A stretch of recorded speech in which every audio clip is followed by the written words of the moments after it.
This week's podcast is brought to you by Audible.com. Get a free audiobook download and a 30-day free trial at audibletrial.com/DJ Force X. There are over 180,000 titles to choose from for your iPhone, Android, Kindle, or MP3 player. This episode of the DJ Force X podcast is proudly sponsored by Fixed. Fixed is a fan and artist-friendly independent record label that specialises in hybrid electronic rock. It's home to the likes of Celldweller, Blue Starly, I Will Never Be the Same, Richie Nix, The Algorithm, Voicians, CD Akira, and a whole bunch more. Check out their latest label sampler for just $1 at their official store, fixedstore.com. That's FIXT store.com. Save 10% off your first order by using my coupon code FORCEX. That's FORCEX. They have loads of shirts, hoodies, stickers, posters, and many other accessories for all their artists, and this is available worldwide with fantastic international shipping rates to go with that. So head over to fixedstore.com and check them out. And don't forget, use my coupon code FORCEX.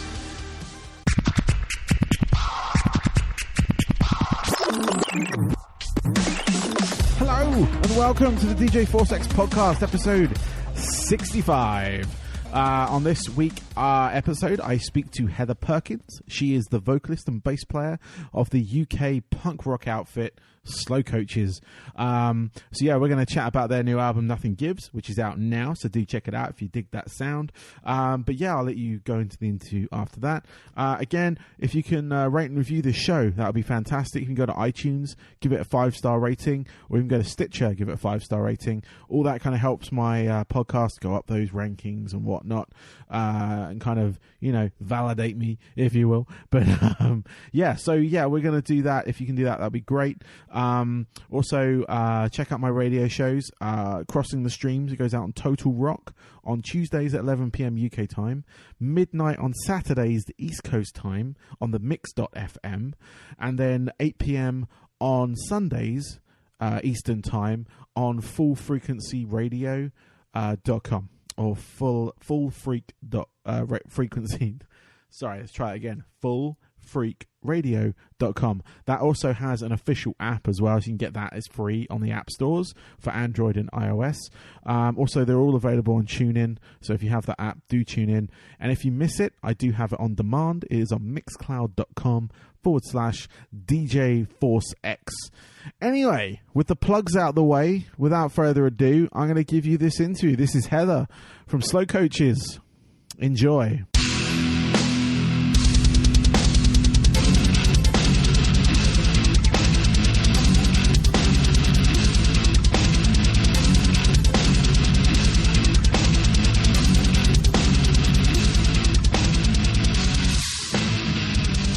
I would like to welcome to my show this week, I have Heather, and she is the vocalist and bassist for the UK band Slowcoaches. Welcome, Heather. Hey. How are you doing today? I'm good, thank you. Cool. I just got totally rained on, so I'm sat here in my slippers and my pajamas now. They're all right. I miss that British weather. Cool. So, yeah, you're from the band Slowcoaches. You released an album late last year called Nothing Gives, which is a fantastic album, just to throw that out there. I discovered you guys via my manager, or the place I work at here in Tampa, and we kind of often trade band recommendations with each other, and then just before Christmas he threw me your band name, and yeah, I really dig the sound. Cool. Kind of got that real kind of raw punk rock sound, which is what I like, so that's totally what we were going for, so that's good. Excellent. So just for the benefit of myself and the listeners, could I get some of the origin story of the band, a bit of the background? Yeah, so me and Matty, who's the guitarist, was the guitarist that played on the album, actually met about 5 years ago. We were living in Leeds, which is like further up north for anyone who's not sure where that is. Mm-hmm. It's a pretty grey city. And when we actually met outside like a show, I think, quite late at night, and I saw him across the street, and I shouted to him across the street, they look like Kurt Cobain. And I think I was a bit tipsy, so I think I was probably being a bit obnoxious. And he shouted back to me, I guess I can't say anything too rude, but he shouted back something pretty rude to me. And that was kind of it then. And then about 2 hours later, in early hours of the morning, he literally like crashed into me skating down my street. So somehow in that like weird 3 a.m. thing, we swapped numbers and said we'd like hang out. And then kind of since then, he used to just come over a lot and like we'd make food together. And I'd been thinking that I wanted to start a band for a while, but I'd never played guitar before. So we just got together. Originally, Matty was actually playing drums for us. So we got together with another friend of ours and wrote some really like gritty, like basically noise stuff that was super fun to do. And kind of that's how I learned to play bass. And then the guy that was playing guitar moved to Australia and Matty moved on to guitar. And that's when everything kind of started to get a little bit tighter and kind of turn into the sort of stuff we're doing now. And yeah, so me and Matty had been playing together for about 4 years when the album came out, and we've had a few different drummers. So it's always been the band's always been kind of transforming and changing over that time. And that's, and now we're here now. We kind of we spent a bit of time away from each other, and then we moved to London and finally like got ourselves together and made the record. Cool. So the record itself, called Nothing Gives. What was the sort of the energy or the influence behind that album? Because it's very it varies in style. Couple of time changes, tempo changes. Couple of tracks like Living Out, which is the opening track, kind of starts slow, but then you kind of pick it up and really kind of reminds me of that. What was it? Sort of like the early indie sound in the UK. Yeah. So bands like Elastica. And things like that, not to sort of pigeonhole you because you're a female vocalist, but it kind of has that kind of like, it's kind of a cross between that kind of Ramones, Clash, and even Hole as well. When you mentioned the sort of Kurt Cobain kind of lookalike link there. Was that the sort of like end goal when you formed, or was it? No, not at all. No? I mean, I think when we first started playing, I was influenced by a lot of noise rock stuff. And in fact, me and Matty first bonded over a mutual love of Butthole Surfers, who are still one of my favourite bands. Nice. So, but I think when we first started playing, because my ability was definitely quite limited, the kind of songs like always began with that very kind of scratchy, because I was listening to like a lot of bands like Mika Miko, and I mean, who am I trying to think of? There were a lot of bands around that time that were playing that really like raw but quite hooky kind of sounding stuff. So I think we started with that real simple objective of just playing very like raw but quite catchy tunes. And I find it really hard to name like bands specifically that have influenced the record, because we kind of made the record over a space of like 2 or 3 years, and definitely the stuff that I was listening to changed a lot during that period. So I think it's kind of it's a culmination of everything that I've been listening to over that space of time. I find it really hard to boil it down to specific influences. I think it's more an overall sound that we were going for. And I think, like you referenced the Ramones and stuff, there's definitely something in that vein that's really catchy and really accessible about the record. And I think that's more down to my writing style, and maybe to a degree Matty's style, and that fusion of like Matty writes the big fat gnarly riffs and then I kind of take those and mold them into pop songs basically. So I think that's where that sound comes from, rather than us sitting down and being like, we want to sound like this, we want to sound like that. Because I'm terrible at listening to bands, so I find it really hard to say like, like I really know what I like. So I guess the stuff that I was listening to when we first started playing was like the Germs and the Nerves, and like Lovers had just started playing. I was a massive fan of those guys. That really scratchy, like almost American sounding, like you say, like 70s 80s American sounding punk. But I think it's just that mixture, that blend of that fat sound with that really irritating like melody. That's really good. I like the blend, like you say, with that pop influence in there as well. That's where obviously the catchiness part of it And a lot of people underrate that, and it really works for you guys, and it works for the bands that I mentioned prior to that. But no, that's cool. Thank you. So off the back of this album, obviously it was released late last year. How has it been? Because obviously before that you released a couple of EPs and a single. Is that right? Yeah. So how did that differ with the album out? What kind of reception did you get from that? I mean, it was really interesting to do the album the way we have, because we'd previously released, I mean, this album was also released on an indie label, but we'd previously done everything very much by ourselves. So it was like all financed by us, and the people that we were working with, and everything was done like very much like on economy, and that kind of limited us to a degree, but it was also a really, really positive thing too, because it meant that we were just working with what we had. Yeah. But when it came to this album, because I mean, the reason we hadn't released an album previously was because A, we couldn't afford to, and B, we just were always so strict for time. So me and Matty both work full-time jobs. Everyone else we've played with has always been super busy. So it's always been a case of like, when we do get together, we really have to make the most of the time we have. Yeah. So when it came to this record, it was kind of fun at first to have that luxury of having a bit more time, and the fact that we weren't constrained as much financially, because our label was amazing and really helped us out with that. But it was also a little bit frustrating because we'd never worked with the label releasing a kind of full length record in this way. So there were more people involved. I mean, obviously we had full control over everything, but there were more people involved. There were kind of more sort of hoops we had to jump through in terms of, we're putting this record out, but the labels suggest that we do 2 singles before it comes out. And, we had someone doing our press for us, et cetera, et cetera. And in that way, I think it became quite frustrating for us because we were so used to just churning stuff out, like as and when it was done. So we actually recorded the album. When did it come out? It came out last December. We'd recorded it over a year prior to that. Which I think is pretty standard for releasing a record, but for us it felt like an eternity. But I think when it finally did come out, it was a lot more rewarding, because everything was kind of in place then for more people to be able to hear it.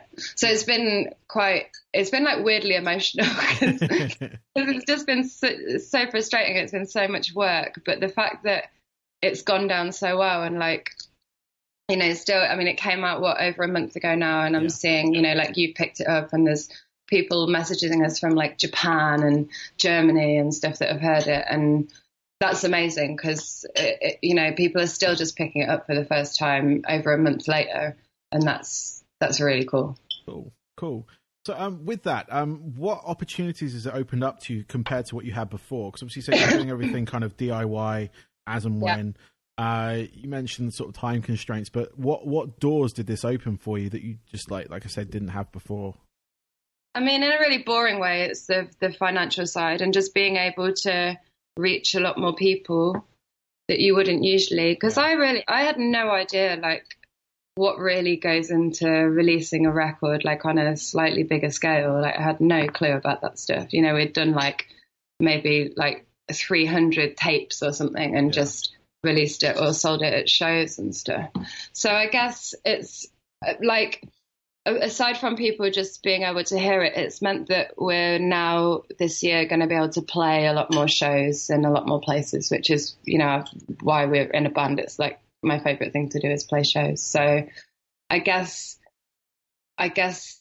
releasing a record just opens a lot more doors because it enables you to travel more and play to more people, which is kind of the whole point. Yeah. So with that, on that note, what have you got any tours coming up? I didn't see anything you had on your website at the moment. No, there's nothing on there at the moment. So we all took a break in January because we just did a 10-day tour to promote the album in the UK in December.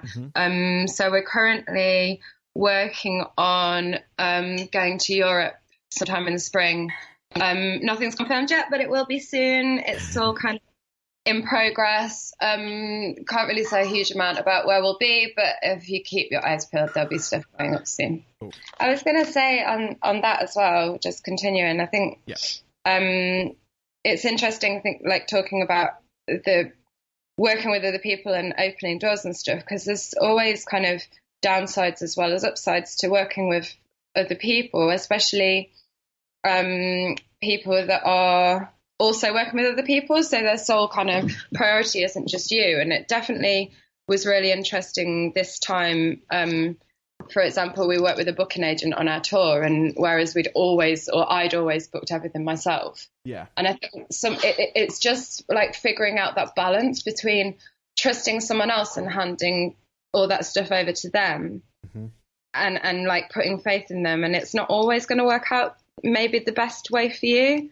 So it's all kind of been like a big period of trial and error and a bit of an experiment when me and Matty first, because we were always very much like a staunch DIY band, and that's how we wanted it to be. And when we started talking to the label that we work with now, we kind of talked about it for quite a long time with them, like a year. Yeah. And we just decided that, you know, we could continue the way we were going, which was kind of playing to people we love, but it was never going to go much further than that, or we could just take a punt and see what happens. And there's been, like positives and negatives to doing that. So I think it's always something that's like for any other band that's worth bearing in mind is, you know, some things are better, definitely better if you do them yourself. Yeah, no, I can totally agree with that. I was, as my listeners would hear me bleat on about, I was in a band in the UK for a long time. And, we were very DIY to start with. We kind of got bigger and bigger and bigger, and then it kind of like things started getting sort of taken care of. And one of the things, because we were self-managed, I was managing and booking the shows like yourself. Giving that to someone else was very difficult. But I hated it. Like, I found it's quite stressful, like emotionally stressful. It sounds really melodramatic, doesn't it? But it's quite an emotional stress handing over something like that, because it is like your baby and you're very protective over it. And I think you either have to just give it a go and then review it afterwards and figure out how you do it differently. Yeah, no, definitely. It's one of those things where you kind of like all the work you've kind of put into it, like building contacts, relationships with these people, and then suddenly you're no longer speaking to them on that plane. And it's kind of, you don't know whether this company that are coming in are going to ruin that relationship you had with that particular venue, you know. And which is why, like, I think, I mean, talking of booking and stuff, you know, like it's making sure that you are still, I think it's doing a bit of both. I think it's like maintaining those relationships and doing what you want to do and not working with anyone who's going to not let you do that. Yeah. It's really important.